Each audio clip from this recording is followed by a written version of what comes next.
बिस्मिल्लाहिर्रहमानिर्रहीम। अस्सलाम वालेकुम नाज़रीन, आप यूट्यूब चैनल देख रहे हैं। मैं इमरान खान हूँ। सबसे पहले तो बुशरा बीबी और इमरान खान साहब को जो सज़ा हुई तोशाखाना में, इस सज़ा के हवाले से खैबर पख्तूनख्वा में मुख्तलिफ़ मकामात पे लोगों ने एहतजाज किया। ये एहतजाज जो है वो जैसे नॉर्मली लोग निकल आते हैं एहतजाज करने के लिए पार्टी की हदायत पे, फिर पाकिस्तान तहरीक इंसाफ के जो ऑफिशियल अकाउंट्स हैं उन्होंने बताया कि जनाब ये मालाकंड डिवीज़न में हो रहा है, ये हज़ारा डिवीज़न में हो रहा है, या कुछ जो जनूबी अजला है वहाँ पे हो रहा है, पेशावर में हो रहा है। तो मुख्तलिफ़ जगहों पे पाकिस्तान तहरीक इंसाफ ने रैलियाँ निकाली और इमरान खान साहब के हक़ में मुज़ाहरा किया। तहरीक इंसाफ का ये मानना है कि उनके साथ ज़्यादती हो रही है और पाकिस्तान तहरीक इंसाफ के सोशल मीडिया ने बाकायदा एक डॉक्यूमेंट्री बनाई है तोशाखाना के हवाले से, और बहुत सारे वो हक़ाइक़ छाप दिए हैं जो हक़ाइक़ नॉर्मली हम नज़रअंदाज कर देते हैं। देखिए, वक्तन फ़वक्तन ये सारी चीज़ें पाकिस्तान का मीडिया बताता रहा कि तोशाखाना पे किसने कितना हाथ साफ किया। तोशाखाना में किसी ने भी घड़ियां नहीं छोड़ी। जितने भी लोग आए पाकिस्तान के अंदर हुकूमतों में, वो सारे तोशाखाना के तहाइफ अपने घरों में लेकर जाते रहे, चाहे वो निगरान हुकूमतों में आए, चाहे वो बाकायदा हुकूमतों में आकर बैठे।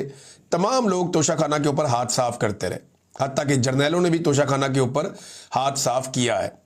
तो तमाम लोग जो हैं वो तोशाखाना से निकालते रहे सामान, घड़ियाँ, ज्वेलरी, कालीन, घरेलू सामान, टी सेट और पता नहीं क्या कुछ ये ले जाते थे। नवाज शरीफ साहब लंबे अरसे से, नवाज शरीफ साहब, उनकी अहलिया, उनका ख़ानदान ये सामान लेते रहे।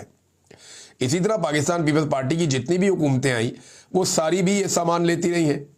इसी तरह इमरान खान साहब ने और उनकी अहलिया ने भी तोशाखाना का सामान लिया। मामला ये है कि इमरान खान साहब को ये नहीं करना चाहिए था या उनकी अहलिया को नहीं करना चाहिए था। ये इखलाकी नुक्ता नज़र से आप देखें तो बात ठीक है, यानी बाकी सारे लोग जो काम कर रहे थे वो इन्हें नहीं करना चाहिए था। लेकिन सवाल ये पैदा होता है कि क्या कोई इल्लीगल काम किया, गैर कानूनी काम किया? अगर तो गैर कानूनी काम किया तो वो सब ने किया। अगर तो तोशाखाना से घड़ी लेना या कोई और तोहफा लेना गैर कानूनी है, तो यही गैर कानूनी काम नवाज शरीफ ने, उनके ख़ानदान ने, जरदारी ने, उनके ख़ानदान ने, गिलानी ने, उनके ख़ानदान ने, और बेशुमार और ख़ानदान हैं जो ये कारनामे कर चुके हैं। तो उन सबको भी गिरफ्तार होना चाहिए, उन सब पे भी मुकदमे चलने चाहिए। तोशाखाना से सामान लेना इल्लीगल नहीं है। आप एक मखसूस अमाउंट जमा करवा के आप सामान ले लेते हैं और ये हमेशा से होता है, कोई पहली मर्तबा नहीं हो रहा। लेकिन इमरान खान साहब वो पहले आदमी हैं जिन्होंने तोशाखाना के रूल्स को तब्दील किया और जो 20% पैसा देकर सामान लेते थे उसको 50% तक कर दिया।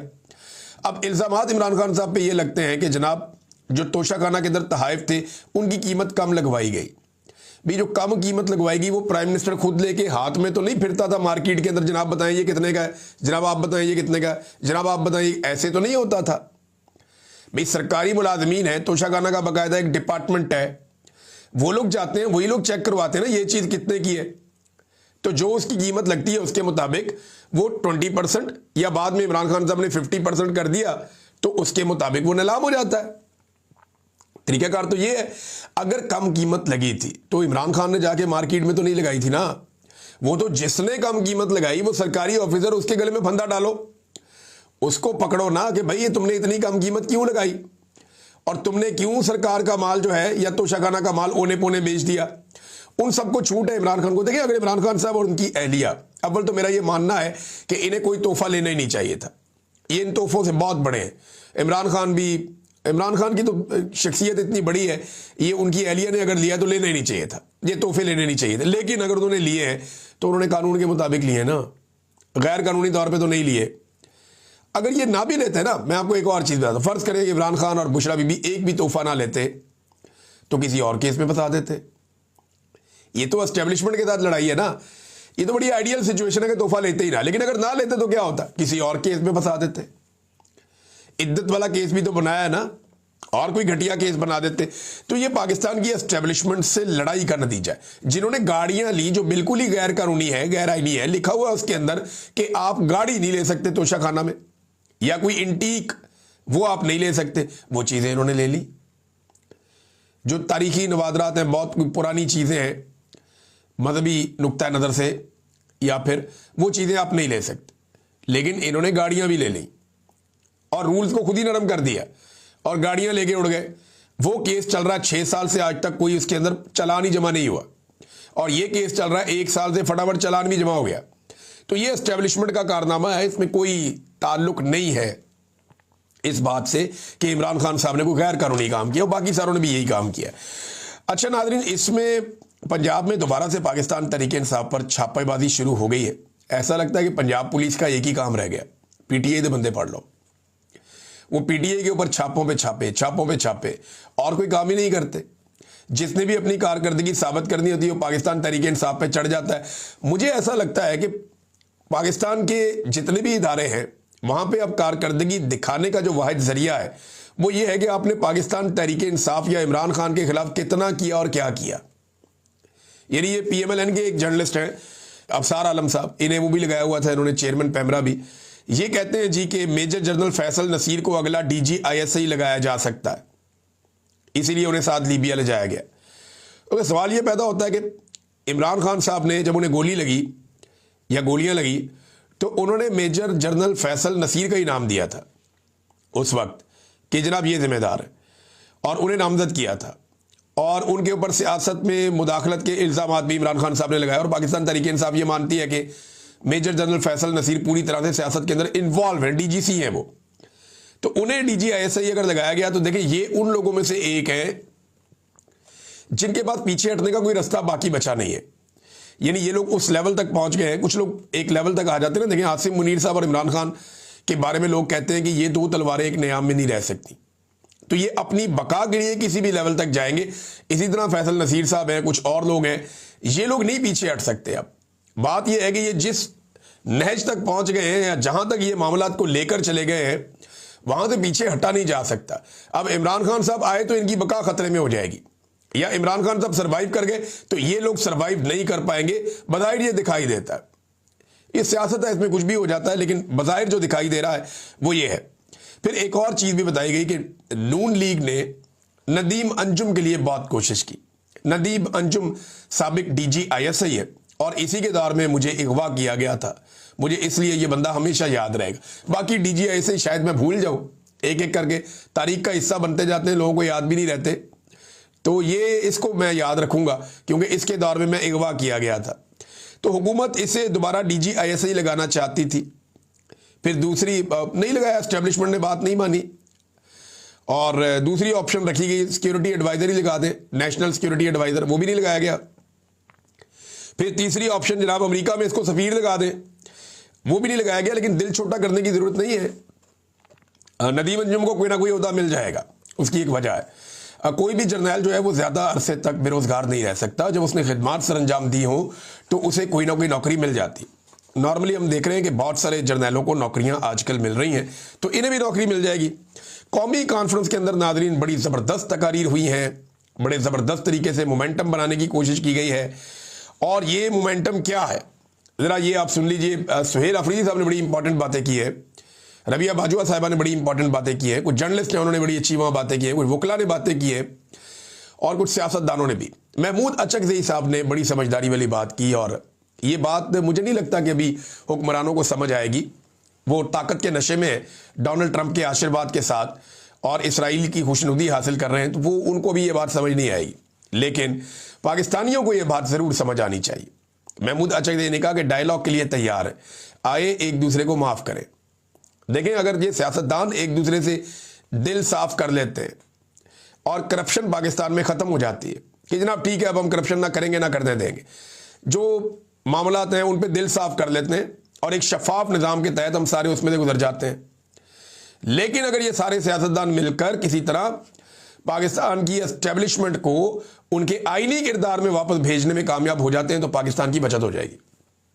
क्योंकि याद रखिएगा पाकिस्तान को जो नुकसान है, सबसे ज्यादा नुकसान पाकिस्तान को पाकिस्तान की मिलिट्री एस्टेब्लिशमेंट ने आज तक पहुंचाया। उनके घटिया और गलत फैसलों ने पाकिस्तान को आज तक सबसे ज्यादा नुकसान पहुंचाया।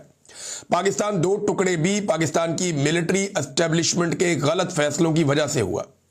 पाकिस्तान के अंदर जितनी हुकूमतें गिरी मिलिट्री एस्टेब्लिशमेंट ने गिराई। पाकिस्तान में जितनी जाली हुकूमतें बनी मिलिट्री एस्टेब्लिशमेंट ने बनाई। पाकिस्तान जितनी जंगों में गया मिलिट्री एस्टेब्लिशमेंट की वजह से गया। पाकिस्तान के अंदर जो मनशियात का और जो असलहे का, क्लाशनकोव का जो कल्चर लेकर आया वो मिलिट्री एस्टेब्लिशमेंट के जरिए आया। पाकिस्तान में दहशतगर्दी जो बनी वो मिलिट्री एस्टेब्लिशमेंट की वजह से बनी। पाकिस्तान के अंदर जितने ऑपरेशन हुए और जितने कबायली हमारे नाराज हैं, बलूच नाराज हैं, हमारे महाजिर नाराज हैं, ये सारे मिलिट्री एस्टेब्लिशमेंट की वजह से नाराज हैं। आज भी रजीम चेंज ऑपरेशन के बाद पाकिस्तान की फोर्सेज और पाकिस्तान की आवाम के बीच में जो एक गैप, एक खला पैदा हो गया है, वो भी मिलिट्री एस्टेब्लिशमेंट की पॉलिसीज की वजह से हुआ है। तो पाकिस्तान को अगर मैं गिनना शुरू करूं तो 4 वीलॉग इस पे कर सकता हूं कि पाकिस्तान की मिलिट्री एस्टेब्लिशमेंट ने कितना नुकसान पहुंचाया।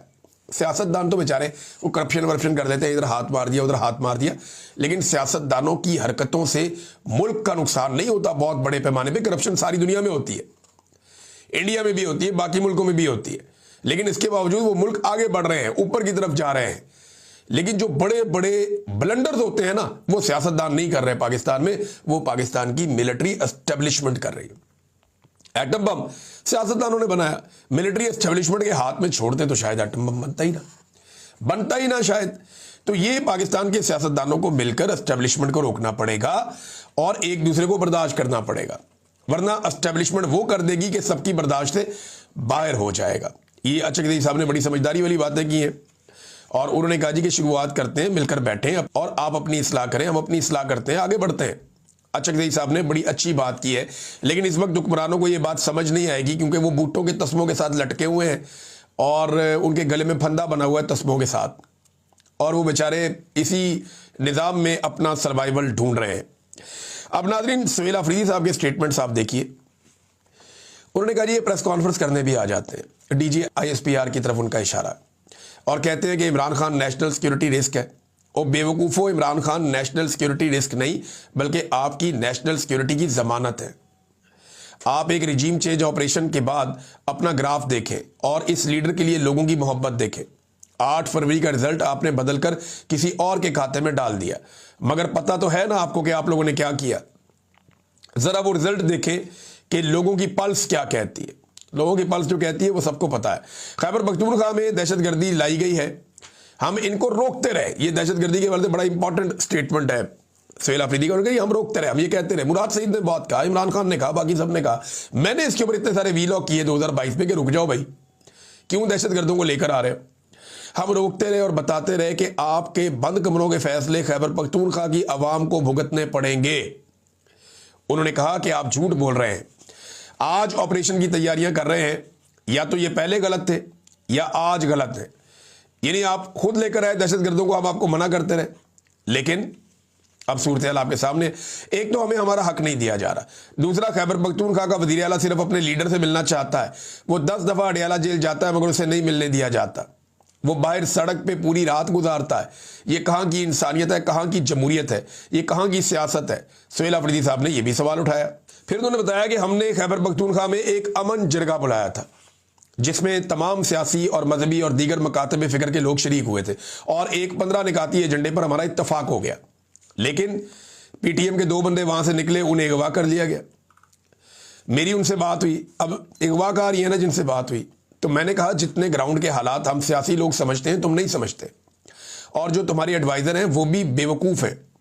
तुमने जो ये कदम उठाया है इससे तुम्हारी साख मज़ीद ख़राब होगी, लोगों के दिलों में आपकी नफरत बढ़ेगी। इसका नतीजा ये निकला कि पेशावर यूनिवर्सिटी में 78 साल तारीख में पहली मरतबा इदारे के खिलाफ नारेबाजी हुई है।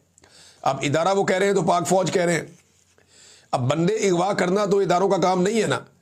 अब इसके ऊपर रिएक्शन भी आया। फिर सुहेल अफरीदी ने कहा कि हमारा बैरूनी कर्जा डॉलर के रेट के साथ मुंसलिक है जो बढ़ता जा रहा है। दोस्त ममालिक ने हमें खैरात दी हुई है, जो हमारे स्टेट बैंक के पास पैसे पड़े हुए हैं।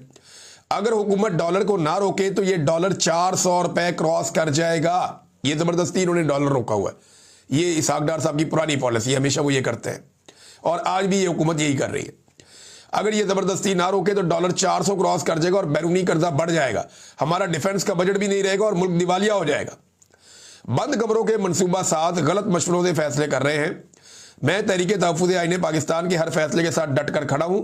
अगर पाकिस्तान में आइन की बहाली के लिए शहादत मिलती है तो शहादत कबूल होगी। फिर सुहेल अफरीदी साहब ने डिफरेंट और चीज़ें जो है वो सामने रखी अवाम के, और ये भी उन्होंने कहा जी कि एयरफोर्स का तैयारा है वो एक वज़ीर आला को एक मुल्क से दूसरे मुल्क में, एक सूबे से दूसरे सूबे में लेकर जाता है, जबकि दूसरा एक और सूबे का वज़ीर आला है, उसका नाम ही इस टॉप लिस्ट के अंदर डाल दिया गया है। तो एक सूबे को तमाम तर वसाइल दिए जा रहे हैं, जबकि खैबर पख्तूनख्वा के वफाक पर 4,758 अरब रुपए के बकाया जात हैं, जिनके सबूत मैं साथ लेकर आया हूं, लेकिन हमारा पैसा हमें नहीं दिया जा रहा। ये बातें जनाब उन्होंने की। अब नाजरीन मैं आपके सामने एक और चीज रखता हूं, जरा ये एक इश्तिहार है, इसको आप देखिए, लगे हाथों आपको दिखाते हैं।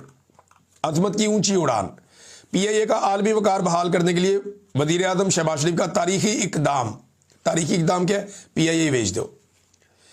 इसके ऊपर नेशनल फ्लैग लगा हुआ है PIA के ऊपर। पहले पाकिस्तान के हुक्मरानों ने मिलकर इसको तबाह बर्बाद किया, इसका बेड़ा गर्क कर दिया PIA का। PIA को वहां पहुंचा दिया कि इसकी वापसी की कोई गुंजाइश नहीं है। आपको पता है ये महंगे टिकट बेचता है PIA। ये यूरोप में या बरतानिया में अगर आप ट्रैवल करते हैं ना, यूरोप के अंदर आप एक मुल्क से दूसरे मुल्क चले जाते हैं, एक शहर से दूसरे शहर चले जाते हैं। बरतानिया में आप एक शहर से दूसरे शहर जाते हैं, आप आयरलैंड चले जाते हैं, मैंने ट्रैवल किया है। इससे आधे पैसों में आप ट्रैवल कर लेते हैं जितना पैसा पाकिस्तान में PIA लेता है। यानी आप लाहौर कराची चले जाएं, पेशावर कराची चले जाएं, या आप इस्लामाबाद लाहौर या इस्लामाबाद कराची चले जाएं, तो आपसे जो पैसे लेता है ना PIA, वो डबल पैसे हैं जितने पैसों में आप यूरोप में या बरतानिया में ट्रैवल कर सकते हैं। तो उनकी एयरलाइंस इतने कम पैसों में कैसे ट्रैवल करवा रही हैं, और पाकिस्तान में एयरलाइंस क्यों इतने ज़्यादा पैसे ले रही है, ख़ास तौर पे जो कौमी एयरलाइन है? ये सवाल भी पूछने वाला ना। इतने पैसे लेने के बावजूद आप खसारे में हैं, और यहाँ पे जो एयरलाइंस हैं वो थोड़े से पैसे लेकर भी खसारे में नहीं है, बल्कि मुनाफे में चल रहे हैं। वो बहुत खुश हैं, वो अपने इंप्लॉइज को बोनस भी दे रहे हैं, और आप हर दफ़ा निजीकारी का सोचते रहते हैं। तो आप देखें, नेशनल फ्लैग लगा हुआ है एरोप्लेन के ऊपर, और पूरी एयरलाइन के बेचने के अमल को वो ये कह रहे हैं कि अजमत की ऊंची उड़ान। अब बंदा इस पे सर ना पीटे तो और क्या करे? अंदाजा करें, आप इनकी हालत चेक करें कि ये कौमी इदारे बेच रहे हैं, और बेचने के अमल को कह रहे हैं, घर का सौदा सामान बेच रहे हैं, और बेचने के अमल को कह रहे हैं कि अजमत की ऊंची उड़ान। बेचने के अलावा इनके पास हाल ही कोई नहीं है। जो कई दहाइयों में इन्होंने इन इदारों के साथ कर दिया है, जिस किस्म की भर्तियां कर दी हैं, जिस किस्म के खसारे में ये इदारे जा रहे हैं, हुकूमतों के पास तो कैपेसिटी नहीं है ये बेच दें। लेकिन याद रखिएगा, जो भी इन्हें खरीदेगा वो मुनाफे में ही जाएगा। मैं आपको लिख कर देता हूं, जो भी PIA खरीदेगा वो नुकसान में नहीं जाएगा, वो मुनाफे में जाएगा, क्योंकि इसके अंदर पोटेंशियल है। लेकिन इस पोटेंशियल को हुकूमत इस्तेमाल करती, हुकूमत के अंदर ये पोटेंशियल नहीं है, और पाकिस्तान की हुकूमतें बड़े लंबे अरसे से रगड़ा दे रही है इदारों को। ये हालत हो गई। नाजरीन, ये एक खबर और है। ये राणा सनाउल्लाह साहब के दो बड़े अजीब बयानात हैं, और अलग अलग बयानात आ रहे हैं। इसहाक डार साहब ने, याद है आपको, एक दिन क्या कहा था? उन्होंने कहा था वज़ीर आज़म सफ़र में थे, इसलिए सही तरह समझे बगैर डोनाल्ड ट्रंप के हक में ट्वीट कर दिया कि उनका मंसूबा बहुत अच्छा है। पहले उस मंसूबे से भाग रहे थे, और बाद में उसी मंसूबे के ऊपर जाकर अक़वाम मुत्तहिदा में वोट भी कराए। अब राणा सनाउल्लाह साहब एक तरफ तो ये कहते हैं जनाब कि पाकिस्तान ने खुद पेशकश की है कि हम गजा में अपनी फौज भेजना चाहते हैं।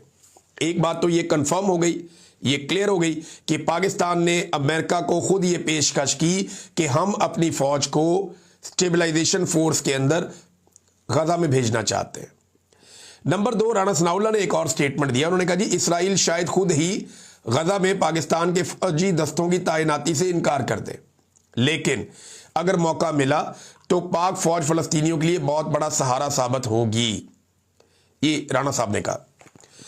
देखिए, अब सवाल ये पैदा होता है कि राणा साहब कह रहे हैं कि अगर इसराइल ने इजाजत ना दी तो हम नहीं जा सकेंगे।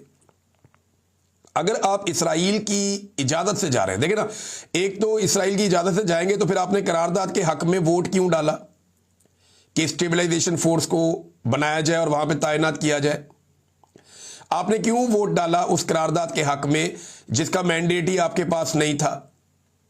वोट तो आपने डाल दिया, अब आप अपनी फौज वहां पे भिजवाने के लिए खुद पेशकश कर रहे हैं, जबकि इन्हिसार इस बात पे है कि इसराइल इजाजत देता है या नहीं देता। ये मैं नहीं कह रहा, राणा सनाउल्लाह ने कहा। राणा सनाउल्लाह ने कहा कि अगर इसराइल ने इजाजत दी तो फौज जाएगी, इजाजत इसराइल ने ना दी तो फौज नहीं जाएगी।